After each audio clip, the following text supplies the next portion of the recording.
Yo a ese sector no podía ir porque me dijeron, si usted vuelve por acá, lo enterramos acá.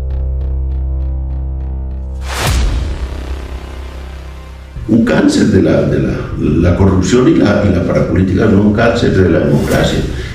La respuesta del juez Jason es que 12 policías no los matan todos los días. En Bogotá pasa muchas veces que el director le dice al jefe corresponsal, hermano, es que no sirve, como quien dice, me echaron. Yo creo que el paramilitarismo en Bogotá ha tenido un tratamiento de bajo perfil. Nadie le ha prestado especial atención.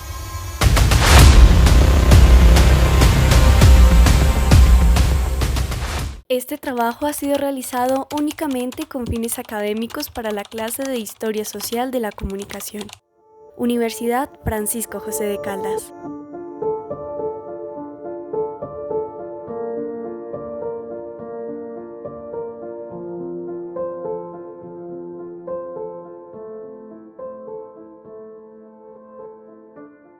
Bogotá no siempre ha sido la ciudad que creemos conocer.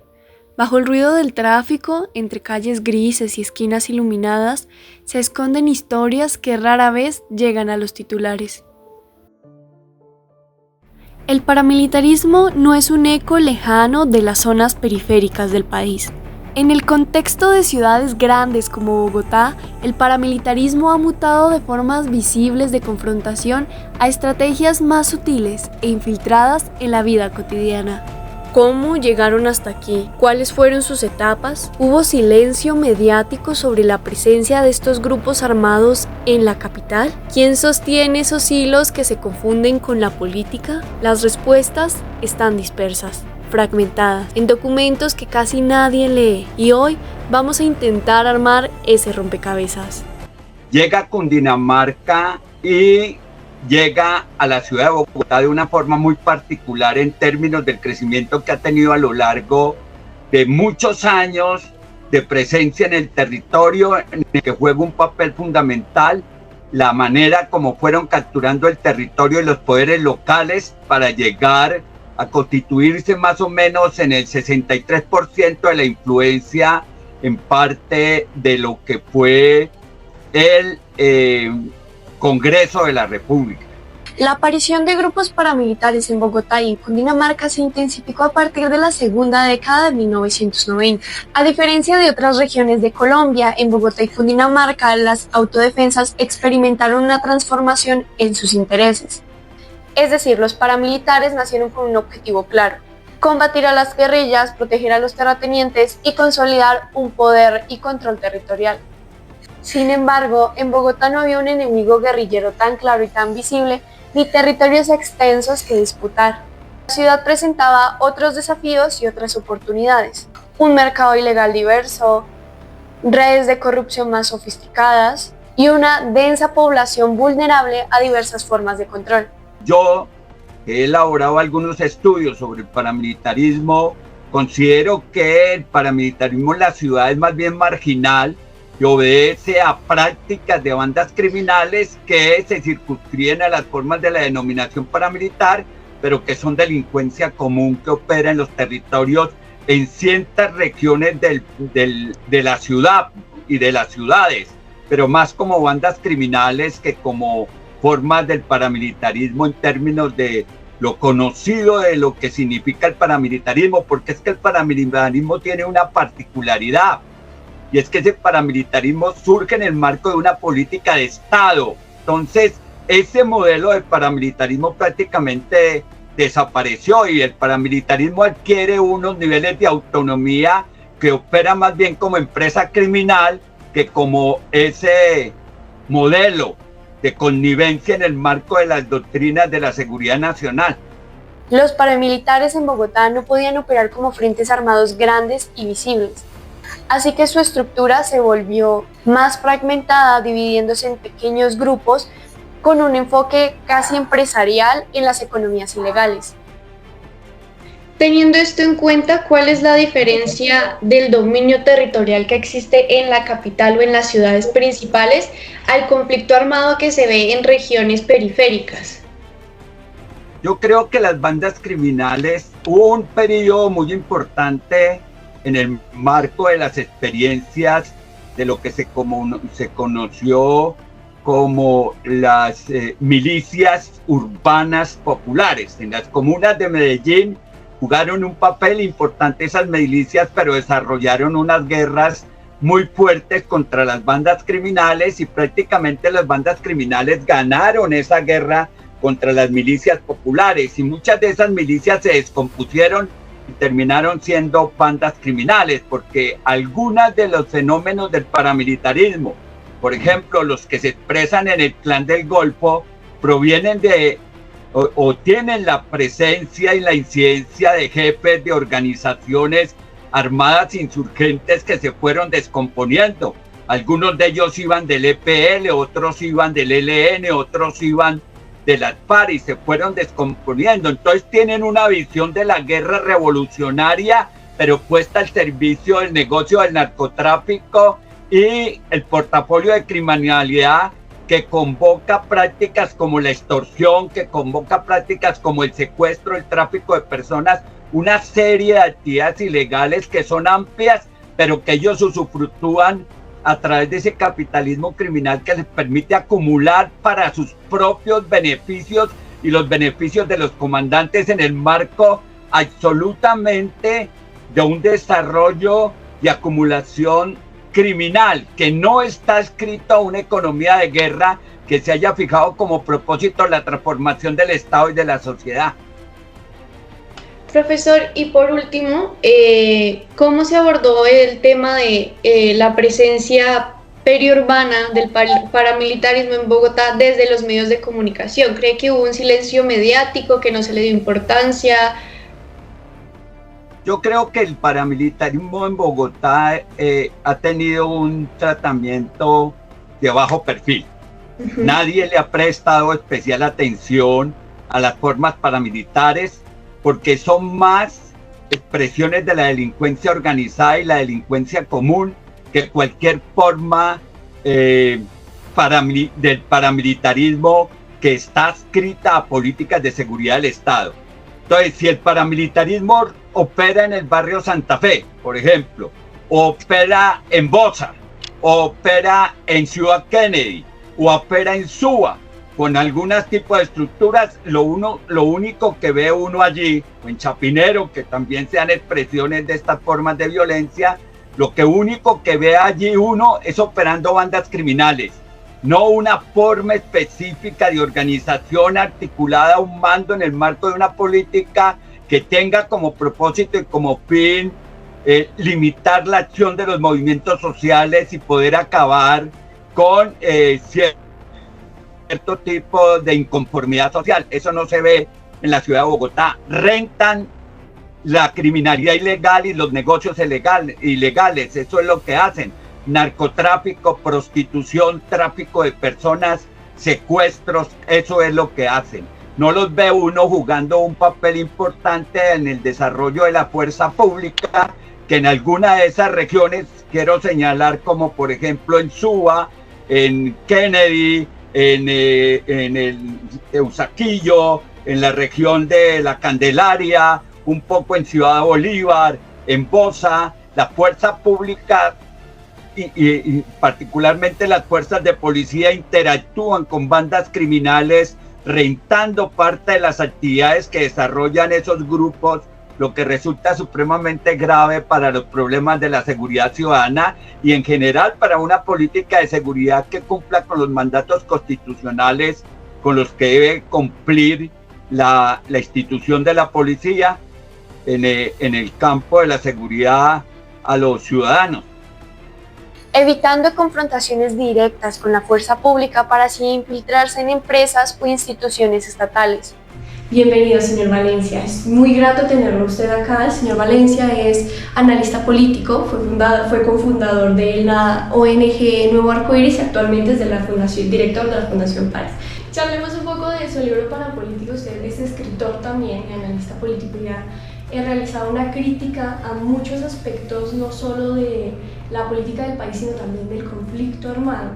y en su libro menciona ciertos aspectos sobre cómo los medios favorecían a ciertos grupos. La política era una cosa escondida en Colombia. Había una alianza entre políticos y paramilitares desde los años 90, finales de los 90 del siglo pasado. Y eso estaba escondido cuando empezó las negociaciones con los paramilitares del lado del presidente Uribe. Yo me propuse hacer una investigación con un grupo muy notable de investigadores, jóvenes investigadores. Ahí estaba Claudia López, Ariel Ávila, Laura Bonilla y un grupo grande de investigadores. Y nos dedicamos a ver por dónde iban los paramilitares, a dónde llegaban, toda la ruta de ellos y las alianzas con los políticos. Trayendo a colación un poco el tema de Bogotá y Cundinamarca, la gente hoy en día no es consciente de que ese fenómeno también ocurrió acá y ocurre acá. La gente piensa que es tema de zonas periféricas del país, que temas de zonas aledañas. Sí, aquí pues la parapolítica tocó todo el país. Aquí estuvo el bloque capital, que fue una extensión, digamos, de los paramilitares a Bogotá. Y en Cundinamarca también estuvo, incluso varios parlamentarios quedaron implicados.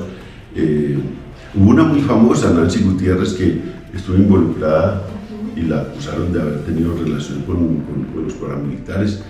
Y en general esto permeó todo el país. Hubo unos sitios más fuertes, pero en general todo el país. Antioquia fue una cuna enorme, Medellín incluso una cosa ahí, es que la segunda ciudad del país, hubo un momento en que estaba compitiendo un gobernador ligado a los paramilitares y un candidato a la alcaldía ligado a los paramilitares, y casi ganan la alcaldía, y la gobernación. Se le atravesaron unos políticos y sobre todo reaccionó la sociedad, pero casi se apoderan de alcaldía y gobernación de Antioquia, y ya llegaron a tener, las cifras son muy fuertes, 17 parlamentarios antioqueños estuvieron vinculados a la parapolítica. Luis Alfredo Ramos, que era un conservador que llegó a ser gobernador de Antioquia y que era una fórmula presidencial en las elecciones de 2010 y 2014, prácticamente como el que podía reemplazar a Uribe, pues fue a la cárcel por todo ese proceso de la parapolítica. De manera que en general el país, en todos los sitios, el Valle fue un centro de la parapolítica, Cali fue impresionante, y en general, digamos, es una cosa que permeó toda la vida política colombiana, y bueno, eso dejó secuelas muy grandes, y tampoco se ha acabado. El paramilitarismo en Bogotá ya no opera como un grupo armado tradicional.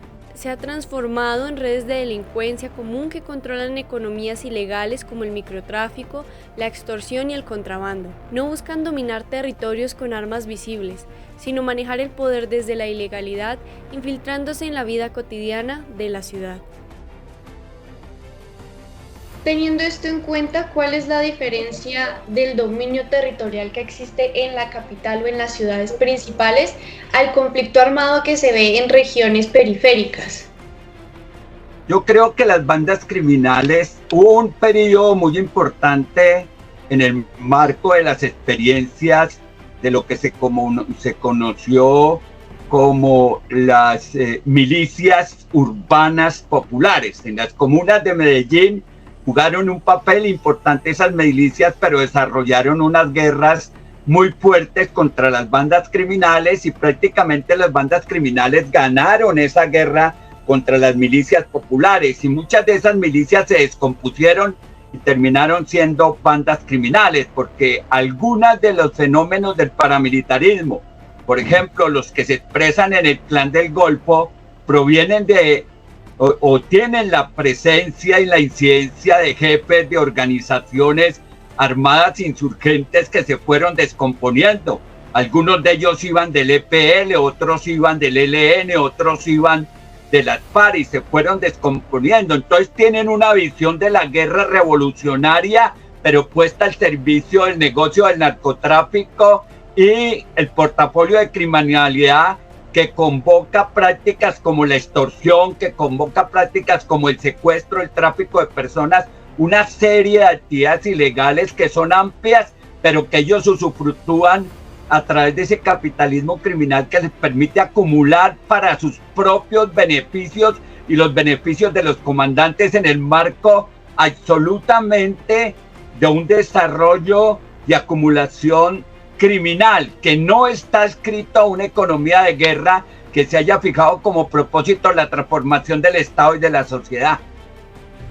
No, aquí realmente en este momento, pues, en general Bogotá es más difícil de descubrir todo digamos, el entramado acá en Bogotá, porque es una ciudad que el voto de opinión juega mucho y los actores políticos más importantes no pueden, digamos, limitarse a tener un aparato político o tener la influencia de dineros de la mafia en la política. En general tiene que tener opinión y eso es lo que a veces limita todo eso, pero sigue habiendo. Nosotros en cada elección pues ponemos los ojos, ahora lo vamos a poner en estas elecciones de 2026. Nosotros empezamos a hacer informes, ya en junio tenemos el primer informe, después de que empiece la campaña, que empiece en marzo la campaña parlamentaria. Y siempre hemos recibido 57 demandas por injuria y calumnia durante todos estos años que hemos hecho investigación. No nos hemos retractado ni una sola vez nos hemos retractado, porque son muy juiciosas las investigaciones que hacemos y porque afrontamos el debate una vez aparece, digamos, una demanda. Un cáncer de la corrupción y la parapolítica, no un cáncer de la democracia y de los proyectos políticos. Muchos proyectos políticos bien intencionados, con proyectos sociales, sucumben a esto y pues los destruyen. Y en Colombia ha sido muy fuerte eso. El paramilitarismo en Bogotá no solo operó en las calles, también encontró eco en los titulares. No hubo solo silencio mediático. Sectores de la prensa que eligieron callar, maquillar o desviar la atención protegiendo intereses económicos y políticos. Los corresponsales eran obligados a ponerse en riesgo para obtener la noticia o enfrentaban la amenaza de perder su empleo, porque el control no siempre se impone con armas, a veces se construye con palabras. Una vez en San Pedro de Urabá, un caso muy particular que mataron a creo que 12 policías, una bomba, un tema de restitución de tierras, iba una caravana y explotó una bomba y murieron todos esos policías allí. Yo no estaba en el momento, o sea, yo no iba en esa caravana de restitución porque dije, no quiero hacer ese tema. Y porque tenía un problema de seguridad también en ese sector, en San Pedro de Urabá, porque a mí en San Pedro me secuestraron porque estaba haciendo una nota precisamente también para Noticias 1, de un político que andaba con un parapolítico haciendo campaña. Entonces no me dejaban salir de la finca, que no puede salir, que de aquí nunca va a salir. Entonces, yo, hermano, pero esto es secuestro. Entonces, yo a ese sector no podía ir, porque me dijeron, si usted vuelve por acá, lo enterramos acá. Entonces, cuando salió esa nota de los policías, que dijo el director, Jason, necesitamos que haga la nota. Yo, uy, sí, es un tema importante, pero ahí vuelve la balanza. Yo, a ver, ¿yo qué hago? Me dijeron que si voy, me encuentran y me entierran allá. Entonces, la palabra dice mucho. Y finalmente el director, yo le dije, no puedo llegar hasta allá. O sea, uno, por seguridad. Dos, los vehículos no quieren llevarlo a uno hasta el sector por miedo. O sea, los taxistas. La respuesta del juez Jason es que 12 policías no los matan todos los días. Y usted no quiso ir. Yo, es que yo no quiera ir. Entonces, eso como que en Bogotá pasa muchas veces que el director le dice al jefe corresponsal, hermano, es que no sirve, o sea, hablan de una manera muy despectiva en unos medios, no digo todos. Entonces, porque es la noticia del momento, o sea, es el boom del momento. Y como quien dice, me echaron, me dijeron, no vamos con usted. Profesor, y por último, ¿cómo se abordó el tema de la presencia periurbana del paramilitarismo en Bogotá desde los medios de comunicación? ¿Cree que hubo un silencio mediático, que no se le dio importancia? Yo creo que el paramilitarismo en Bogotá ha tenido un tratamiento de bajo perfil. Nadie le ha prestado especial atención a las formas paramilitares porque son más expresiones de la delincuencia organizada y la delincuencia común que cualquier forma del paramilitarismo que está adscrita a políticas de seguridad del Estado. Entonces, si el paramilitarismo opera en el barrio Santa Fe, por ejemplo, opera en Bosa, opera en Ciudad Kennedy, o opera en Suba, con algunos tipos de estructuras, lo único que ve uno allí, o en Chapinero, que también sean expresiones de estas formas de violencia, lo único que ve allí uno es operando bandas criminales, no una forma específica de organización articulada, un mando en el marco de una política que tenga como propósito y como fin limitar la acción de los movimientos sociales y poder acabar con cierto tipo de inconformidad social. Eso no se ve en la ciudad de Bogotá. Rentan la criminalidad ilegal y los negocios ilegales. Eso es lo que hacen. Narcotráfico, prostitución, tráfico de personas, secuestros, eso es lo que hacen. No los ve uno jugando un papel importante en el desarrollo de la fuerza pública, que en alguna de esas regiones, quiero señalar como por ejemplo en Suba, en Kennedy, en el Teusaquillo, en la región de la Candelaria, un poco en Ciudad Bolívar, en Bosa, la fuerza pública y particularmente las fuerzas de policía interactúan con bandas criminales, rentando parte de las actividades que desarrollan esos grupos, lo que resulta supremamente grave para los problemas de la seguridad ciudadana y en general para una política de seguridad que cumpla con los mandatos constitucionales con los que debe cumplir la institución de la policía en el campo de la seguridad a los ciudadanos. Hay algo importante, y es que usted mencionaba el tema de cómo los medios de comunicación, después de este boom, de todo el entramado de la investigación y la pérdida del poder del paramilitar, empezaron a salir más denuncias, más a hablar sobre el tema, pero antes no. Pues es que nosotros estamos viviendo de una realidad muy grande. Imagínense, nosotros hicimos el recuento a las elecciones de 2002, los que participaron en la parapolítica, parlamentarios que apoyaron directamente en la campaña a Uribe, en esa campaña donde ganó en primera vuelta de manera tan sorpresiva. Nosotros calculamos que le pusieron 1.800.000 votos y eso fue lo que desequilibró todo el panorama. No hubo ni segunda vuelta porque eso fue la derrota de un político que era muy importante en Colombia, Horacio Serpa, lo derrotó de manera impresionante y ese juego pues llegó hasta la influencia en una elección presidencial, de manera que aquí, y quienes hacían, pues las personas, los que terminaron condenados por parapolítica, el primo de Uribe terminó condenado por parapolítica, el que les acabo de mencionar es un señor supremamente prestigioso, Luis Alfredo Ramos, y en general, digamos, un grupo de políticos grande fue vinculado, muchos candidatos presidenciales, mucha gente, porque venía, esto ya es en el momento de los paramilitares, pero esto tiene antecedentes.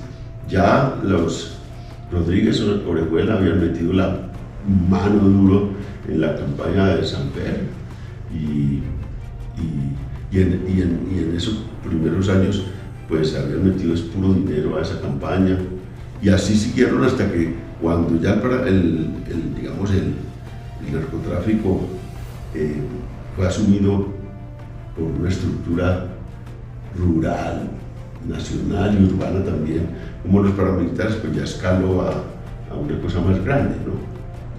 Pero en general el narcotráfico tenía mucho interés en invertir en política, desde Pablo Escobar, desde el cartel de Cali y todo eso.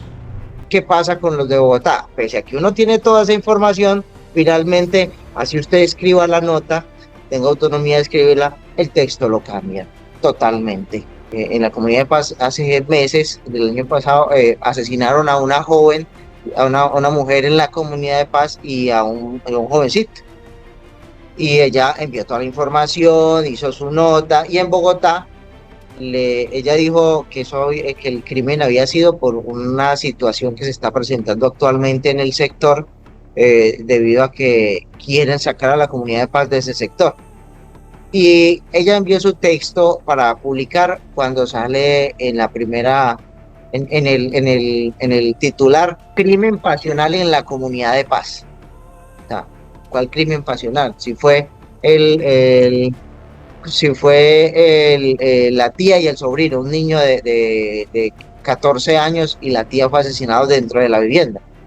Eso le genera más impacto a ellos para vender, y lo veo así, de esa manera, y que ellos finalmente al medio lo que le interesa es que lo miren, o que lo lean, o que visualicen su contenido. Digamos, entonces, se está en mesa de redacción, y hay una incautación de 15 kilos de cocaína, y dicen, no, vea, hay este tema, la Armada incautó, bueno, pongámosle 200 kilos de cocaína. Y si a vos te pesan la cocaína en el medio, ¿cómo se llama eso? No, Jason, está muy poquita droga. O sea, sí. No, si es una tonelada, sí. No, si son 2 toneladas, de pronto.